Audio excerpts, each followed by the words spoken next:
سج گئی دوستو بزم نوری، ہم دلوں کو سجائے ہوئے ہیں۔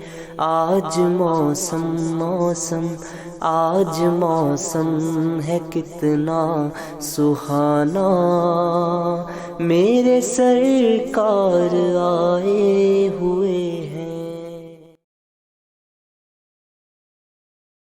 عزیز و مکرم سامعین، السلام علیکم ورحمۃ اللہ وبرکاتہ۔ الحمد للہ رب العالمین، والعاقبۃ للمتقین، والصلاة والسلام علی سید الانبیاء والمرسلین، وعلی آلہ واصحابہ واہل بیتہ اجمعین، اما بعد۔ قال الله تعالى في القرآن المجيد والفرقان الحميد، بسم الله الرحمن الرحيم، اهدنا الصراط المستقيم، صراط الذين أنعمت عليهم غير المغضوب عليهم ولا الضالين۔ آمنت بالله صدق الله العظيم وصدق رسوله النبي الأمين المكين الكريم، ونحن على ذلك لمن الشاهدين والشاكرين، والحمد لله رب العالمين۔ قال الله تعالى في شان حبيبه المصطفى، إن الله وملائكته يصلون على النبي يا أيها الذين آمنوا صلوا عليه وسلموا تسليما۔ اللهم صل على سيدنا مولانا محمد معدن الجود والكرم وآله وبارك وسلم، صلوا علیہ صلاۃ و سلام علیک یا رسول اللہ صلی اللہ تعالی علیہ وسلم۔ نبی اور آل نبی پر ایک مرتبہ درود پاک پڑھ لیں۔ اللہم صلی علی سیدنا مولانا محمد معدن الجود والکرم وآلہ وبارک وسلم، صلوا علیہ صلاۃ و سلام علیک یا رسول اللہ یا حبیب اللہ صلی اللہ تعالی علیہ وسلم۔ مختصر حمد و صلاۃ کے بعد قرآن مقدس کی مشہور آیت پاک تلاوت کرنے کا شرف حاصل کیا۔ آئیے متذکرہ آیت مقدسہ کے تحت گفتگو کرنے سے قبل ہم اور آپ اللہ رب العزت کی بارگاہ میں دعا کریں کہ اللہ اپنے حبیب کے صدقے مجھے حق کہنے کی توفیق عطا فرمائے، اور ہم شرکائے بزم کو حق سن کر حق کو قبول کر اس پر عمل کرنے کی توفیق عطا فرمائے۔ اللہ کا احسان، اس کا فضل ہے کہ آج محفل غوث اعظم رضی اللہ تعالی کی یہ تیسری نشست ہے جس میں ہم اور آپ شرکت کی سعادت حاصل کیے ہوئے ہیں، اور بڑی عقیدت و محبت کے ساتھ ذکر غوث اعظم کر رہے ہیں اور سن رہے ہیں۔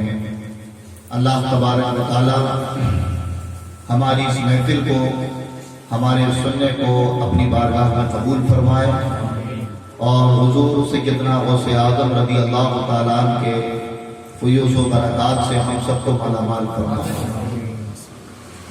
گزشتہ 2 دنوں سے جن عنوانات پر آپ حضرات نے گفتگو سماعت فرمائی، جس میں ایک جو پہلا دن کے غوث پاک کی آمد سے پہلے آپ کی آمد کی بشارتیں، اور کل آپ نے غوث اعظم رضی اللہ تعالیٰ عنہ کے بچپن کے احوال اور گیلانی جو بچپن میں واقعات گزرے انہیں آپ نے سماعت فرمایا۔ آج چونکہ تیسرا دن اور سرکار غوث اعظم رضی اللہ تعالیٰ عنہ کا دوران طالب علم اور بغداد کے ابتدائی جو حالات تھے اس پر گفتگو کرنا ہے، تو بالکل توجہ کے ساتھ آپ حضرات گفتگو کو سماعت فرمائیں۔ قرآن پاک کی میں نے ایک آیت مبارکہ تلاوت کی جس میں اللہ رب العزت نے ہمیں دعا کرنے کا حکم دیا اور فرمایا اہدنا الصراط المستقیم، کہ اے بندوں مجھ سے دعا کرو۔ وہ دعا کیا ہے؟ اہدنا الصراط المستقیم، اے اللہ ہمیں سیدھا راستہ چلا۔ صراط الذین انعمت علیہم، راستہ ان کا جن پر تیرا انعام ہوا، غیر المغضوب علیہم ولا الضالین، نہ کہ ان کے راستے پر جن پر تیرا غضب ہوا اور جو گمراہ ہوا۔ اس آیت مبارکہ میں حکم تو دیا گیا کہ ان کے راستے پر چلنے کی دعا کرو جن پر میرا انعام ہے، جن پر میرا احسان ہے۔ آخر یہ کون لوگ ہیں؟ تو اس آیت مبارکہ میں حقیقت معنوں میں اہل سنت کی تقویت ہے، اور ہر سنی اپنے آپ کو مضبوط اور ایک فاخرہ انداز میں مبتلا پائے گا۔ اللہ فرماتا ہے کہ دعا کرو کہ میں تمہیں سیدھے راستے پر چلاؤں اور ان کے راستے پر جن پر انعام ہوا۔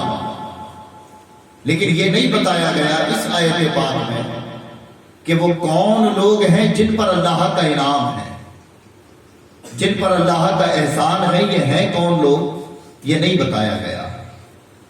آپ قرآن پاک میں ایک مقام پر اس آیت پاک کی وضاحت رب نے تفصیل کے ساتھ بیان فرمائی، اور رب کائنات ارشاد فرماتا ہے فَأُولَئِكَ مَعَ الَّذِينَ أَنْعَمَ اللَّهُ، یہ ہیں وہ لوگ جن پر اللہ کا انعام ہے۔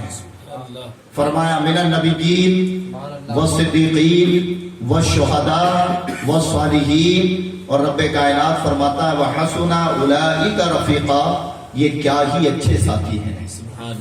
یعنی انعام یافتہ لوگوں کے راستے پر چلنے کا حکم دیا، اور قرآن میں ہی ان کے گروہ اور ان کی جماعتیں بتا دی۔ اب میں نے جو جملہ کہا تھا کہ سوائے اہل سنت کے اور کوئی قرآن پاک کے حکم کے مطابق عمل کرتا نظر نہیں آ رہا، اس کی وجہ آپ تلاش کریں تو بآسانی ملے گی۔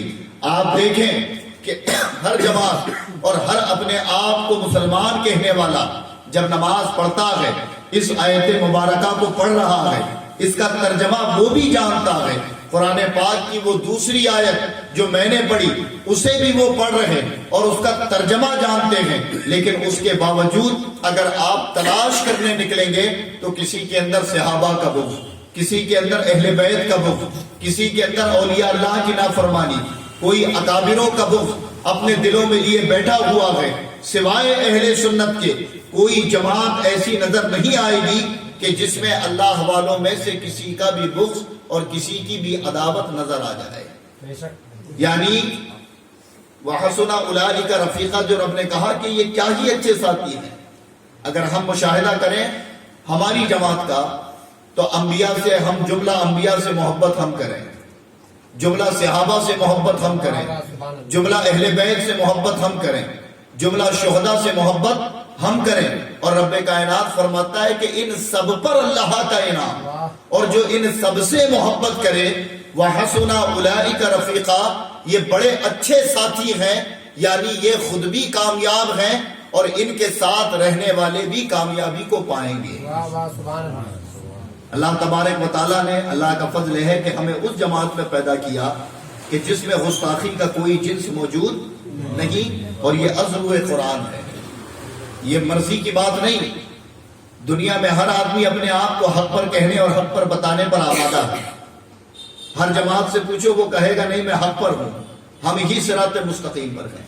لیکن رب کریم نے جن لوگوں کو صراط مستقیم پر بتایا ان کی پہچان یہ ہے کہ ان کے اندر کسی بھی اللہ والے کا بغض اور عداوت نہیں ہوگی، وہ سب سے محبت کرنے والے ہوں گے۔ اور یہ بھی یاد رکھیں کہ اگر اللہ والوں میں سے کسی کی بھی عداوت ہمارے دل میں پیدا ہونے لگے تو سمجھ جائے کہ ہم اس مبارک جماعت سے باہر ہونے لگے ہیں، اس مبارک جماعت سے ہمارا رشتہ کمزور ہونے لگا ہے، چونکہ اللہ نے گروہ اور جماعتوں کے ساتھ گنایا، اور گروہ اور جماعتوں میں تعداد نہیں ہوتی کہ انہیں مانو انہیں چھوڑ دو، انہیں مانو انہیں چھوڑ دو، یعنی جو جو اس ضمن میں آئے سب سے محبت کرنا، یہی اہل سنت کا طریقہ ہے، اور یہی ہمیں اپنے اکابروں نے بتایا۔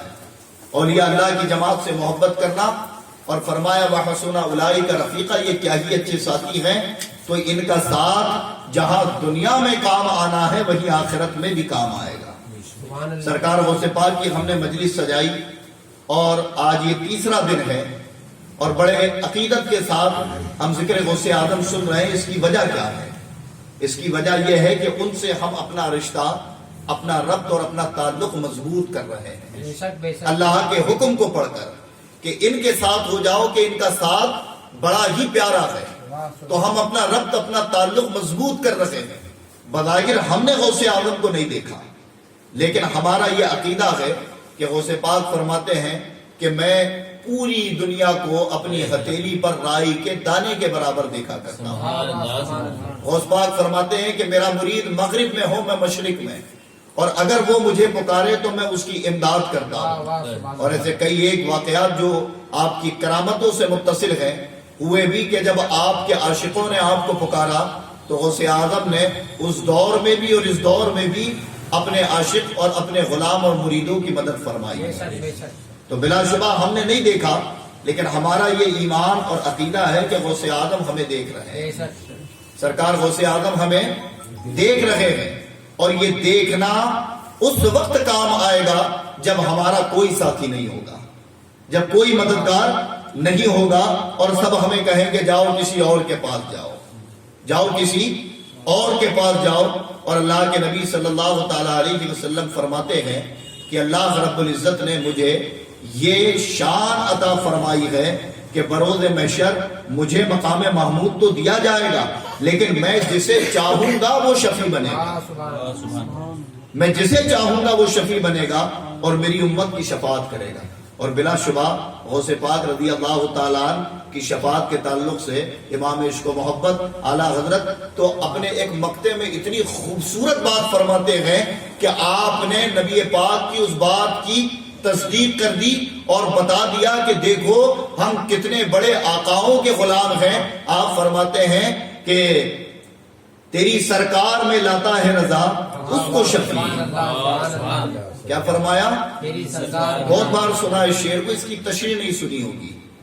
فرما تیری سرکار میں لاتا ہے رضا اس کو شفیع جو میرا غوث ہے اور لاڈلا بیٹا تیرا. اس کا مطلب کیا ہوا؟ اعلیٰ حضرت بتا رہے ہیں کہ ہو سکتا ہے کہ تو میرے غوث کی نہ سنے، ہو سکتا ہے کہ تو میرے مددگار کو نکار دے، لیکن یہ محض میرا غوث اور میرا مددگار نہیں، یہ تیرا لاڈلا بیٹا بھی ہے. تو میرے غوث کو تو کنارے کر سکتا ہے، لیکن اپنے لاڈلے بیٹے کی سفارش کو تو نہیں ضائع جانے دے گا. ان کی سفارش کو تو ضرور میرے لیے اپنی بارگاہ میں قبول کرے گا. تو مقدمے میں کیا کہا؟ تیری سرکار میں لاتا ہے رضا اس کو شفیع جو میرا غوث ہے اور لاڈلا بیٹا تیرا. یہ سرکار غوث پاک رضی اللہ تعالیٰ عنہ کو شان عطا کی جائے گی. کل آپ نے سماعت کیا کہ سرکار غوث پاک نے 18 سال گیلان میں گزارے، اور گیلان میں ہی آپ نے حفظ قرآن کیا. فارسی آپ کی مادری زبان تھی، اور چونکہ آپ ولایت کے تینوں منصبوں پر فائز، یعنی ولایت کے 3 درجات ہوتے ہیں. ایک ہوتی ہے ولایت قصبی، ایک ہوتی ہے ولایت حسبی، اور ایک ہوتی ہے ولایت وہبی. ان تینوں میں فرق کیا ہے اس کو سن لیں. ولایت قصبی جس کو کہتے ہیں، یہ قصب کر کر، محنت کر کر، مشقت کر کر حاصل کی جاتی ہے. یعنی بندہ نوافل کی کثرت کرے، سخی بنا رہے، لوگوں کی امداد کرے، ہر گناہ ہر عیب سے اپنے آپ کو بچائے، سنتوں کا عامل ہو، خدا اور رسول کے احکام پر عمل کر کر اپنی زندگی کے ایک ایک لمحے کو گزارے. تو یہ اس کا قصب ہوا رب کو حاصل کرنے کا. اور جب وہ اس منزل پر پہنچ جاتا ہے تو رب کائنات اپنی قدرت سے اسے منصب ولایت عطا فرما دیتا ہے. یہ ولایت قصبی جس کے لیے قید نہیں ہے، جس کے لیے کوئی قید نہیں. ہر مومن اگر چاہے تو منصب ولایت کو پا سکتا ہے. وہ ولایت قصبی ہے کہ اسے محنت کرنا ہے، مجاہدے کرنے ہیں، اللہ کو راضی کرنا ہے. ایک ہوتا ہے ولایت حسبی کہ جس کے نسب میں ولی موجود ہو، یعنی نسلاً بعد نسل، جس کے خاندان میں اللہ رب العزت نے ولایت رکھی ہو. اور سرکار غوث پاک رضی اللہ تعالیٰ کی شان یہ ہے کہ آپ کی والدہ ولی، آپ کے والد ولی، آپ کے نانا ولی، آپ کے دادا ولی، آپ کی پھوپھی اور خالہ جو گزری وہ ولی، یعنی خاندان میں جس کی طرف نظر اٹھا کر دیکھیں وہ سب اپنے وقت کے ولی کامل نظر آتے ہیں۔ تو غوث پاک کو یہ درجہ بھی حاصل تھا۔ اور پھر ایک درجہ ہے ولایت وہابی، کہ رب کائنات بغیر مجاہدات کے، بغیر عبادات کے، بغیر نسبی تعلق کے جسے چاہے اپنی قدرت سے منصب ولایت عطا فرمائے۔ جیسے حلیت الاولیاء ایک کتاب ہے تصوف کی، بڑی عربی زبان میں، اس میں فرمایا گیا کہ ایک وقت پوری دنیا میں 370 ولی باحیات موجود ہوتے ہیں۔ کتنے؟ 370۔ اور جب ان میں سے کسی کا انتقال ہو جاتا ہے تو رب کائنات عام مومنین میں سے کسی کو منصب ولایت عطا کر کر وہ تعداد پوری فرما دیتا ہے۔ تو اسی سے مراد ولایت وہابی ہے کہ رب کائنات جسے چاہے اپنے فضل سے، اپنے کرم سے وہ منصب ولایت عطا فرما دے۔ اب سرکار غوث پاک رضی اللہ تعالیٰ کو ضرورت نہیں تھی کہ آپ ولایت قصب کر کر پائیں، جبکہ دو ولایتیں آپ کو رب کائنات نے پیدا ہونے سے پہلے عطا فرما دی تھی۔ ایک تو آپ مادرزاد ولی، کہ آپ کی نسل میں ولی پیدا ہوتے رہے، دوسرا کہ آپ نجیب الطرفین سید، کہ حسنی حسینی نسب آپ سے منسلک ہے۔ اس کے ساتھ ساتھ آپ کو رب کائنات نے کئی کمالات اور اوصاف عطا فرمائے، لیکن آپ نے وہ تیسرا منصب بھی ضائع نہیں جانے دیا، اور ولایت کو قصب کر کے آپ نے اتنا مضبوط کیا کہ آپ فرماتے ہیں کہ اے لوگوں میرے وسیلے سے دعا مانگا کرو کہ میرا وسیلہ تمہاری دعاؤں کی مقبولیت کی ضمانت ہو جاتا ہے۔ یہ خود غوث پاک اپنے اقوال میں ارشاد فرماتے ہیں۔ سرکار غوث پاک 18 سال تک گیلان میں رہے، جس کا عرف عام میں نام ہے جیلان۔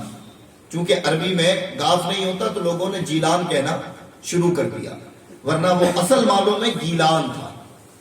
اور بغداد شریف میں بھی غوث پاک کے جہاں بھی اوصاف و کمالات لکھے وہاں گیلان ہی لکھا ہے، چونکہ گیلان کی زبان فارسی تھی، اور پورا ملک فارس اب جو کہ ایران اور عراق بن چکا ہے، پہلے یہ فارس کے نام سے منسوب تھا اور اسی نام سے جانا جاتا تھا۔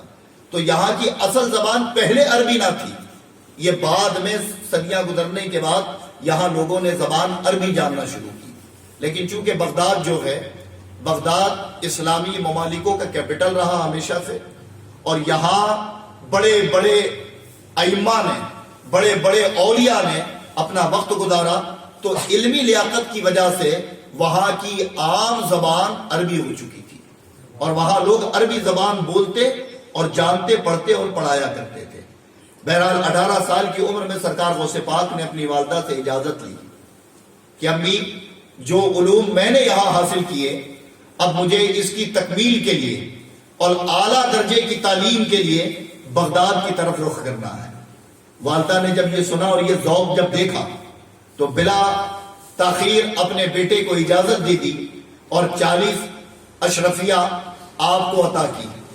یہ اشرفیہ دینار سے چھوٹی ہوتی ہیں اس وقت میں، یہ عطا کر دی، اور بعض جگہ 40 دینار بھی کہتے ہیں، لیکن اشرفی اور دینار میں فرق یہ ہوتا ہے، اس فرق کو سمجھ لیں، عام طور پر لوگ اس کو جانتے ہی نہیں ہیں آج تک۔ اشرفی اور دینار میں فرق یہ ہوتا ہے کہ دینار ہوتا ہے ایک بڑا روپیہ، مان لیں ہم کہ 1 روپیہ، کیا ہے 1 روپیہ، اور اشرفی جو ہوتی ہے وہ پیسوں کے مانند ہوتی ہے۔ کیا ہوتی ہے؟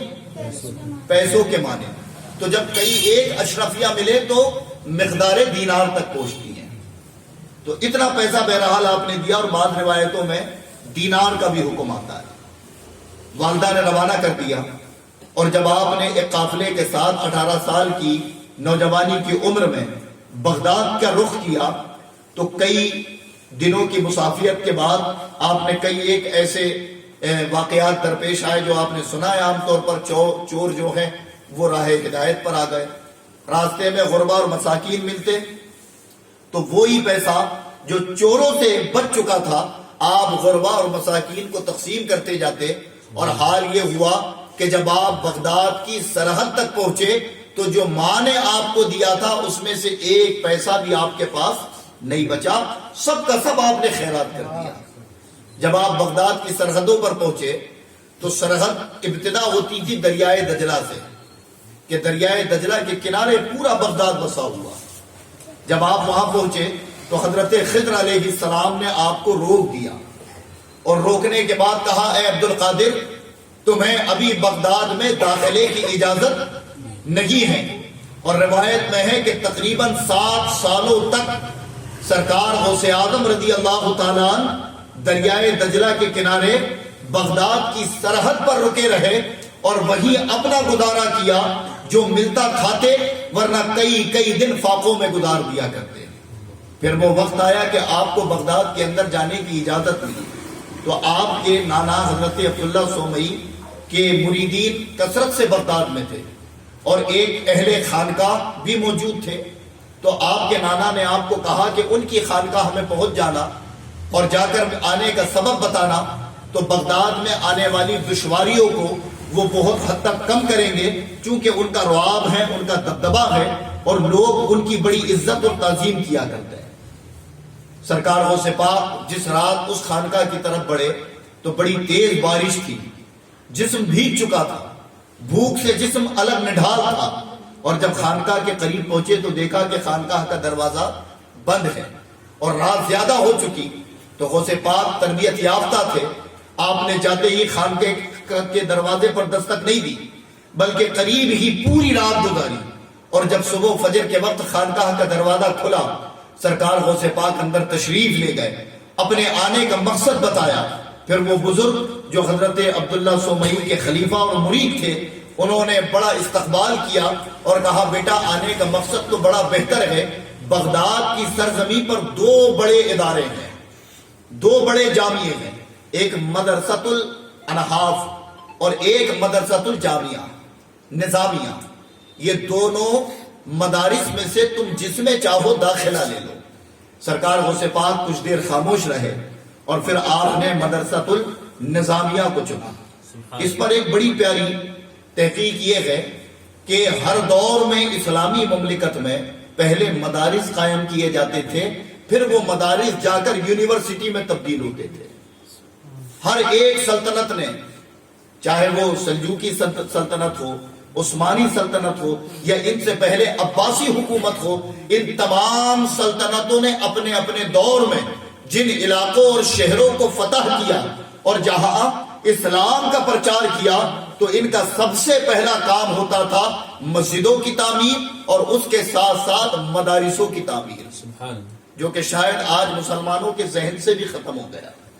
آج مدارسوں کی ویلو ہماری نظروں میں کیا ہے؟ یہ کہ بس یہاں اردو عربی پڑھائی جاتی ہے، جبکہ آپ اگر حقیقت کے متلاشی ہیں اور اس کو تلاش کرنے جائیں گے تو جتنی فیلڈیں دنیاوی تعلیم میں سکھائی جاتی ہیں زبان میں، انگریزی یا ہندی میں، وہ تمام فیلڈوں کی تعلیم مدارس اور جامعات کے اندر موجود ہوتی ہے، ان تمام چیزوں کو پڑھایا جاتا ہے۔ اور یہ کیا کیوں جاتا تھا کہ اس کی وجہ سے قوم بلند ہوتی تھی، قوم کے اندر طاقت پیدا ہوتی تھی۔ آج بے عملی اور گمراہی اور بددینی جو ہمارے اندر ہے، اس کا سب سے بڑا سبب یہ ہے کہ لوگوں کا علم دین مصطفیٰ سے بالکل بھی دامن دور ہو گیا، انہوں نے اپنا رشتہ ہی منقطع کر دیا۔ جن بزرگوں اور اکابروں کی محبت یہ رکھتے ہیں، آج ان کے طرز عمل پر بھی ہمیں علم حاصل نہیں۔ آج بھی ہمارا حال یہ ہے کہ وضو اور غسل کے پانی کے مسائل پوچھنا پڑتا ہے۔ آج بھی ہمارا حال یہ ہے کہ اگر ضروریات دین، ضروریات اہل سنت اور ضروریات عقائد کے تعلق سے ہم سے کوئی ایک سوال کر لے تو ہم جواب دینے نہیں والے۔ وجہ یہ ہے کہ ہمیں معلوم ہی نہیں کہ یہ اصول کچھ ہے بھی، یہ ہمیں نہیں معلوم، اور یہی ہماری سستی اور کاہلی ہے کہ آج ہر طرف ہمارا خسارہ اور ہماری بربادی ہے۔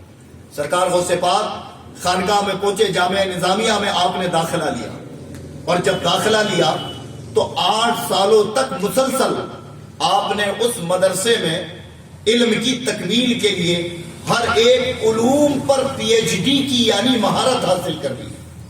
اس دوران آپ کا حال کیا تھا کہ مدارس جو آج فیسیلیٹیڈ ہوتے ہیں، جن میں کھانے کا انتظام ہے، سونے کا انتظام ہے، اس دور میں مدرسوں میں یہ انتظام نہیں ہوتے تھے۔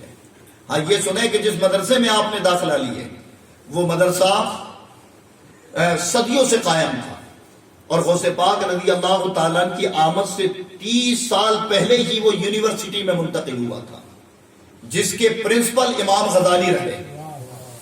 امام غزالی جس کے پرنسپل رہے ایک دور میں، پھر علامہ ابن جوزی علیہ رحمہ یہ اس کے پرنسپل رہے، اور اسی مدرسے میں علامہ شیخ سعدی علیہ رحمہ انہوں نے بھی اپنا وقت گزارا، اور سرکار غوث اعظم رضی اللہ تعالیٰ عنہ بھی اسی مدرسے میں جا کر آپ نے درس و تدریس حاصل کی۔ سرکار غوث اعظم رضی اللہ تعالیٰ عنہ 8 سال پڑھے تو آپ نے فقہ میں، تفسیر میں، اصول فقہ میں، بلاغت، نحو، فلسفہ، منطق، جتنے بھی علوم ظاہر ہوتے ہیں ان تماموں پر مہارت حاصل کر لی، اور جب مہارت حاصل کی تو اسی دوران آپ کا حال یہ ہوتا کہ آپ کے نانا آپ کے خرچ کے لیے رقم پہنچایا کرتے تھے۔ جو رقم آپ کو ملتی تو آپ رقم پاتے ہی سورج غروب ہونے سے پہلے اسے غربا اور مساکین میں تقسیم کر دیا کرتے۔ تو چونکہ وہ دور تھا کہ اگر مدرسے میں رہائش ہے تو فیس دینی پڑے گی، ایک رقم دینی پڑتی تھی، اور آپ اپنی پوری رقم غریبوں میں بانٹ دیتے، تو مدرسے کے اسٹاف نے کہا کہ ہم آپ کو پڑھنے کی اجازت تو دیں گے لیکن رہنے کی اجازت نہیں دیں گے۔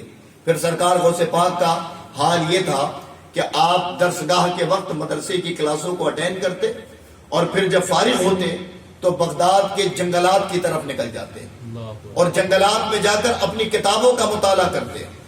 آپ دیکھیں کہ 20 دنوں تک سرکار غوث پاک رضی اللہ تعالیٰ فاقوں میں گزارتے، کئی دن نہ کھاتے، اور جب آپ کو کسی بزرگ نے اساتذہ میں سے کہا کہ غذا ذہن کے لیے اور دلیل کے لیے ضروری ہے، تو سرکار غوث پاک ایک روٹی والے کے پاس جو نان بناتا تھا گئے اور جا کر کہا کہ مجھے تم 1.5 روٹی 24 گھنٹے میں دے دیا کرو، 1.5 روٹی، یہ بطور قرض جب میرے پاس رقم آیا کرے گی تو میں چکا دیا کروں گا۔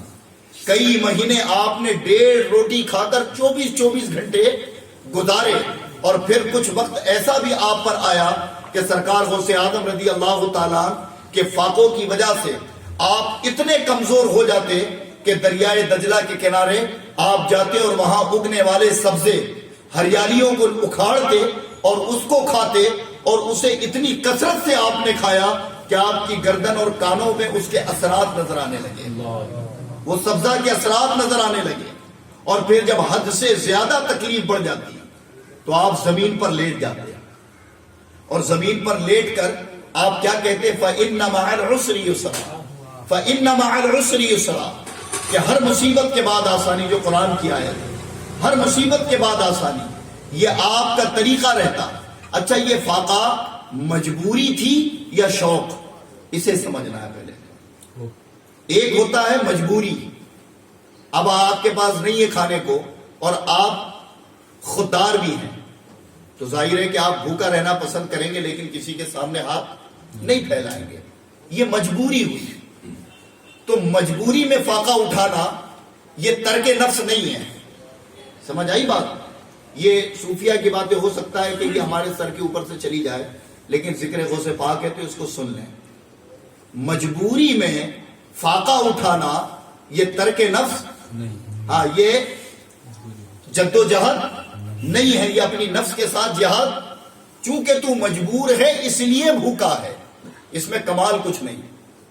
کمال تو تب ہے کہ تمہارے جیب میں دولت ہو، تمہارے پاس ذرائع ہو، اور انہیں ٹھکرا کر بھوکا رہنا، انہیں درکنار کر کر بھوکا رہنا، اصل معنوں میں یہ ترک نفس ہے۔ اور سرکار غوث پاک مجبوری میں بھوکے نہیں رہے، جبکہ آپ کے نانا آپ کو رقم پہنچاتے، آپ کی والدہ نے پہنچایا، لیکن طریقہ کیا تھا کہ صبح اگر ملتا تو شام ہونے سے پہلے اسے خیرات کر دیتے تھے، اور اپنے پاس کچھ نہیں رکھتے۔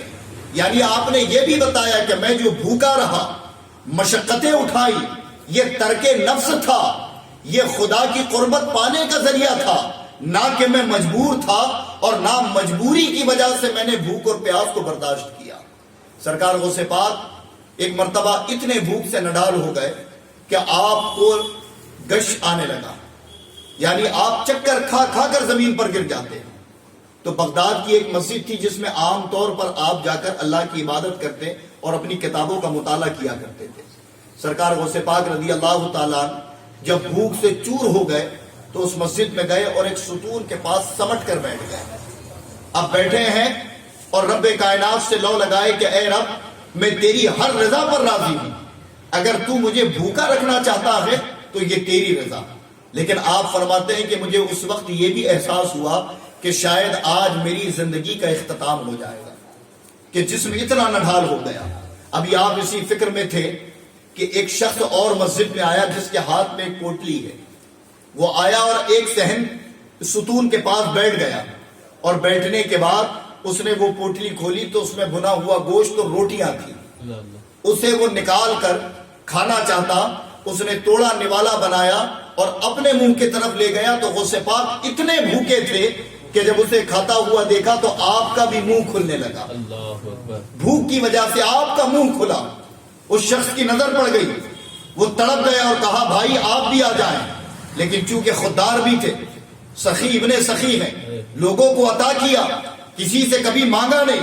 سرکار غوث پاک اتنی بھوک کے باوجود بھی اس شخص کو منع فرما دیتے ہیں اور کہتے ہیں نہیں مجھے حاجت نہیں۔ وہ قسم دیتا ہے کہ آپ کو قسم ہے آپ میرے ساتھ شریک ہو جائیں۔ سرکار غوث پاک نے جب یہ سنا تو اٹھے اور اس کے ساتھ کھانے میں شریک ہو گئے۔ اب جب کھانا تناول کرنا شروع کرنا تھا تو وہ شخص بڑے ہی کمزور لہجے میں سرکار غوث پاک سے فرماتا ہے کہ اے نوجوان، شباہت دیکھنے سے تو نظر آتا ہے کہ آپ عالم دین ہیں، آپ پڑھے لکھے معلوم ہوتے ہیں، یہ کھانا کھانے سے پہلے ایک مسئلہ اگر بتا دیں تو لقمہ سکون سے جسم کے اندر منتقل ہو جائے گا، حلق سے اتر جائے گا۔ کہا پوچھیں تو کہا مسئلہ یہ ہے کہ چونکہ یہ جو ہم کھا رہے ہیں نہ یہ میرا ہے نہ آپ کا ہے۔ تو کہا تعجب ہے پھر یہ کس کا ہے؟ کسی کا مال غصب تو نہیں کیا؟ کہا نہیں بات ایسی نہیں، اصل میں رہنے والا جیلان کا ہوں اور تجارت کی غرض سے بغداد آیا تھا۔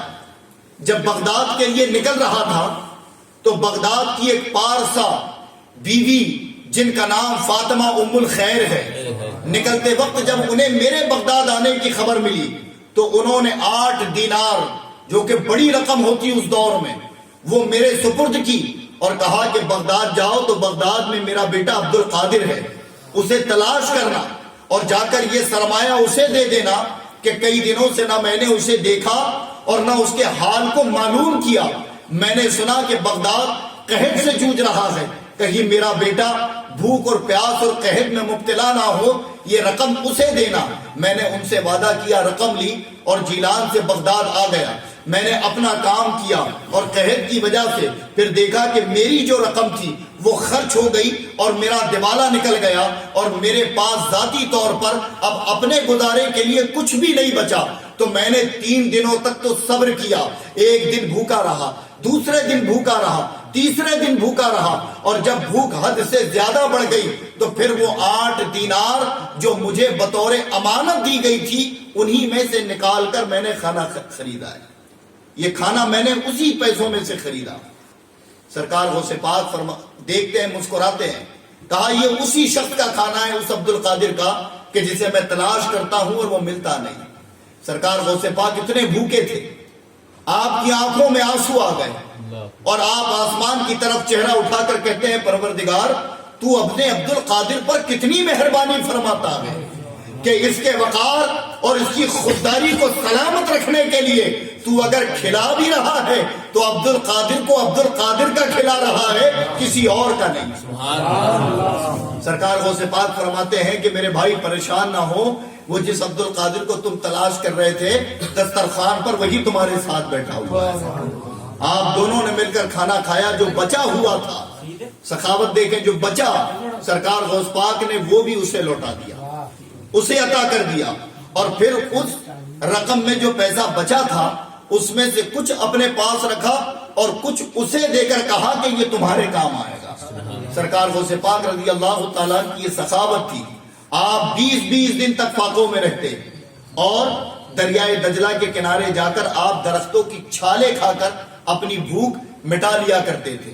حال یہ ہے کہ رفتہ رفتہ آپ کو رب کائنات نے کامیابیوں کے منصبوں پر فائز کیا، اور پھر بغداد شہر میں غوث پاک کا ایثار، آپ کی سخاوت اور آپ کے کمالات دیکھ دیکھ کر لوگ اتنے متاثر ہونے لگے کہ پہلے آپ تنہا رہتے تھے، لیکن پھر کئی اولیاء آپ کے حلقے میں بیٹھنے لگے، اور آپ کا درس اتنا فصیح ہوتا کہ قرآن کی جس آیت کو آپ سمجھاتے تو پھر لوگ وجد میں آ جاتے اور کہتے ایسے نقاط نہ ہم نے پہلے کسی سے سنے اور نہ پھر کوئی بیان کر پائے گا۔ آپ جنگلات میں قرآن کا درس دیا کرتے، آپ جنگلات میں احادیث پاک کا درس دیا کرتے۔ ایک عرصہ گزرا اور آپ کی قابلیت کو دیکھتے ہوئے اسی مدرسے میں، جس مدرسے میں سرکار غوث پاک نے تقریباً 25 سال گزارے، اسی مدرسے میں باحیثیت اساتذہ آپ کو رکھ دیا گیا، اور آپ نے پھر وہاں سے درس و تدریس کا جو دور شروع کیا تو غوث پاک کی پوری زندگی، جو 93 سال کی زندگی رب نے عطا فرمائی، وہ پوری زندگی غوث پاک درسگاہ کی مسند پر بیٹھ کر لوگوں کو علم قرآن، علم حدیث اور علم فقہ پڑھاتے رہے، اور یہاں منصب ولایت دن بدن ترقی پاتا گیا۔ پھر ساتھ ہی ساتھ آپ نے تجارت بھی شروع کی۔ کیا کی؟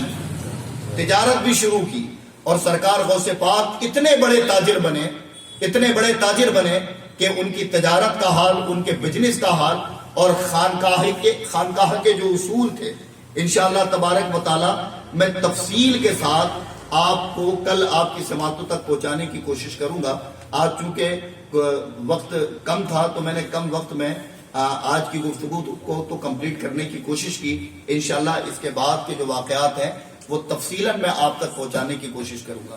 سرکار غوث پاک نے جو جد و جہد فرمائی ہے، یہ جد و جہد اختیار ہونے کے باوجود تھی۔ کمال اس میں کیا ہے؟ اختیار ہونے کے باوجود تھی۔ آپ کا حال یہ تھا کہ جو کہہ دے رب پورا کر دے، لیکن آپ نے پھر بھی جد و جہد کی، علم حاصل کیا، اور دنیا والوں کو بتا دیا کہ منصب ولایت کے لیے لازم ہے علم دین مصطفیٰ۔ اگر کوئی غیر عالم ہو، جاہل ہو اور کہے میں ولی ہوں، تو وہ کبھی بھی ولی نہیں ہو سکتا۔ ہاں، اللہ اپنے فضل سے اگر کسی کو ولی بنانا چاہے تو سب سے پہلے اسے علم لدنی سے مالا مال کرتا ہے، پہلے رب کائنات اسے علم عطا فرماتا ہے، تب وہ منصب ولایت پر پہنچتا ہے۔ آج تصوف کا اور بزرگوں کا یہ جو نظام ہے وہ اتنا کمزور کر دیا گیا کہ ہر انگلیوں سے زیادہ انگوٹھی پہننے والے کو آدمی ولی مان رہا ہے۔ لال پیلے جھولے پہن کر اگر کوئی سامنے آ جائے تو وہ پیر صاحب ہو گئے، کمر تک بال ہیں، جبکہ نہ یہ سنت ہے اور نہ کسی اکابر کا طریقہ۔ زلفیں رکھنا سنت ہے، کاندھوں کے اوپر، کانوں کی لو تک، گردنوں تک، اگر کوئی سنت کی نیت سے رکھے بلا شبہ اسے سنت پر عمل کرنے کا ثواب، لیکن کمر تک بال کر لینا، پھر بالوں کو دھونا ہی نہیں اور اسے تصوف کا نام دینا، مزاروں پہ بیٹھ کر گانجے پھونکنا اور پھر اس پر یا علی مولا علی شیر خدا کے نعرے لگانا، ہاتھوں میں موٹے موٹے کڑے اور زنجیریں لپٹ لینا اور اسے ولایت سے منسوب کرنا، تو نہ یہ تاجدار ولایت کا طریقہ تھا اور نہ اور دیگر صوفیہ کا طریقہ تھا، جبکہ صوفیہ کا طریقہ سب سے پہلے کہ وہ پرہیزگاری کو اپناتے ہیں، پاکی کو اپناتے ہیں، علم کو اپناتے ہیں، اور سب سے زیادہ مصطفیٰ جان رحمت کی شریعت اور مصطفیٰ جان رحمت کی سیرت پر عمل کرنے کی رغبت دلاتے ہیں، اعمال کی طرف رغبت دلاتے ہیں۔ اور آپ جتنی بھی خانقاہیں جو گزری اکابروں کی، آپ اٹھا کر کبھی تاریخ پڑھیں، سب سے بڑا حال تو یہ ہے کہ ہمارا بزرگوں سے تعلق کمزور ہو گیا۔ بزرگوں سے تعلق کمزور ہونے کی وجہ ہے کہ ہمارے اندر سے اخلاق ختم ہو گیا، ورنہ جو بھی تصوف سے لگا ہوا ہے اور جس نے تصوف کی کو قریب کیا، بڑے بڑے سخت مزاج لوگ بڑے ہی تحمل اور صبر والے ہوتے نظر آئے ہیں، کیونکہ تصوف کی ایک چاشنی یہ ہے کہ وہ سب سے پہلے آدمی کو بردبار بناتا ہے، وہ عاجز پسند بناتا ہے، اور اتنا عاجز پسند بناتا ہے کہ وہ ظلم کرنے والوں کو بھی معاف کرنے والے بنتے ہیں، لیکن وہ محض اپنی نفس کی خاطر۔ لیکن جہاں دین کی بات آتی ہے تو سب سے پہلے سر پر کفن باندھ کے وہی لوگ نکلتے ہیں جنہوں نے اولیاء اللہ کی صحبت پائی ہو اور تصوف سیکھ کر اس پر عمل کیا ہو. سمجھ آئی؟ تو یہ ایمان کے لیے، عمل کے لیے، علم کے لیے اللہ والوں کی صحبت، طریقت، معرفت اور تصوف یہ لازم ہے، اہم ہے. امام عشق و محبت اعلیٰ حضرت فاضل بریلوی رحمۃ اللہ تعالیٰ علیہ فرماتے ہیں کہ تصوف اصل معنوں میں ہر ایک چیز کی حفاظت کا ذریعہ ہے. حفاظت کا ذریعہ، یعنی علم کی حفاظت کا ذریعہ تصوف، عمل کی حفاظت کا ذریعہ تصوف، تقوی کی حفاظت کا ذریعہ تصوف، اور ایمان کی حفاظت کا ذریعہ بھی تصوف روحانیت ہے کہ بندہ تنہا بیٹھ کر اپنے رب کو یاد کرے، اولیاء اللہ کی سیرتیں پڑھیں اور ان کے واقعات پر عمل کریں. سرکار غوث پاک نے اپنی پوری زندگی یہی تو سکھایا. وہ سبزہ کھانا آپ کی مرضی نہیں تھی، وہ فاقے اٹھانا آپ کی مرضی نہیں تھی، جنگلات اور بیابان میں رہنا یہ آپ کی مرضی نہیں تھی، بلکہ آپ اپنے ماننے والوں کو، چونکہ آپ کو تو رب نے یہ علم دیا تھا کہ اے عبد القادر تجھے صوفیہ کا قائد بنایا جا رہا ہے، تو جب بھی کوئی اس راستے پر چلے سب سے پہلے وہ تیری جد و جہد کو دیکھے، تیرے مقام اور تیرے مرحلات کو دیکھے، تب جا کر وہ دعویٰ کرے کہ مجھے یہ منصب عطا کر دیا گیا. تو خدا را اپنے ایمان عقیدے کی حفاظت کریں اور کہیں بھی اپنی عقیدتوں کا سودا کرتے نہ پھریں.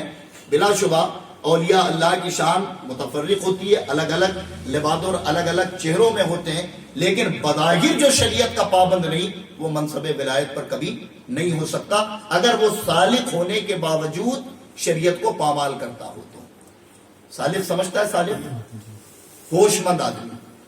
جیسے مثال کہ میں کھاتا پیتا ہوں، گھر کے خیال رکھ رہا ہوں، مجھے یہ بھی معلوم ہے 10 کا نوٹ ہے، یہ 20 کا، یہ 50 کا ہے، یہ پورا ہوش ہے نا. ایسا آدمی اگر شریعت کو پامال کرے تو وہ سمجھ جاؤ کہ یہ ڈھونگی ہے. کون ہے وہ؟ ہاں، کیونکہ سالک ہو کر تمام چیز اسے معلوم، اس کے باوجود شریعت کو پامال کرے تو وہ نہ تصوف کا ہے اور نہ وہ شریعت کا ہے. اچھا، ایسے لوگ ہی برغلاتے ہیں، ایسے لوگ ہی برغلاتے ہیں. وہ کہتے ہیں نہیں شریعت الگ ہے اور طریقت الگ. جس کو طریقت اردو میں تے سے لکھتے ہیں، اب تو سے یہ نہیں معلوم، وہ بتا رہا ہے کہ شریعت الگ ہے، طریقت الگ. تو یہ بتانے کا مقصد یہ ہے کہ بزرگوں کی جو اصل تھی اس کو رون دیا گیا اور تصوف کے نام پر محض دکھاوا سامنے لایا گیا، چمک سامنے لائی گئی، اور اسی چمک نے لوگوں کو اکابروں کا باغی بنا دیا، بزرگوں کا بے ادب بنا دیا، حق بولنے والے کا مخالف بنا دیا. کہ لوگوں نے جو کمروں میں بیٹھے 5-5 10-10 مرید لے کے، اور ان کا حال یہ ہے کہ انہیں شریعت کو پامال کرنا ہے، شریعت کے خلاف ورزی کرنی ہے.